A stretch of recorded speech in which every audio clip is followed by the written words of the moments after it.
আজ অনেক দিন পর ডোরেমন থিমের কেক অর্ডার পেয়েছি। অবশ্য একটা সময় ছিল যখন সবাই এই ধরনের কেক পছন্দ করত, কিন্তু এখন আর আগেকার মতো কেউ পছন্দ করে না। এখন তো নতুন নতুন আরও অনেক ধরনের কেকের ডিজাইন বেরিয়েছে। আমি তো অনেক দিন আগে, মানে যখন আমি কেক বানানো নতুন নতুন শিখেছিলাম, তখন একটা অর্ডার পেয়েছিলাম। আর এই যে একটা অর্ডার পেলাম, আমি কিন্তু প্রথমে একটা কাঠি দিয়ে কেকের উপর ড্র করে নিয়েছি, তাহলে অনেকটা সুবিধা হয়। এই কাস্টমারটি কিন্তু আগের দিন রাতে কেক অর্ডার দেয়, কিন্তু কোনো অ্যাডভান্স করেননি। ওনাকে আমি বলেছিলাম অন্তত 50% অ্যাডভান্স করলে কেকের অর্ডার কনফার্ম হবে।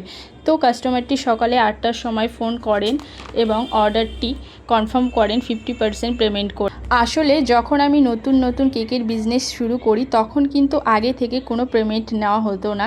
2-3বার এমন হয়েছে যে কাস্টমারের কেক অর্ডার দেয় কিন্তু কেক নিতে আসে না, যার জন্য আমি 50% পেমেন্ট নিয়ে অর্ডার কনফার্ম করি। তো বন্ধুরা, কেকটা 1.5 পাউন্ডের মধ্যে ভ্যানিলা কেক ছিল। কেমন লাগলো কেকের ডিজাইন জানিও। সবাই ভালো থেকো, সুস্থ থেকো। জয় শ্রীরাম, হরে কৃষ্ণ, রাধে রাধে।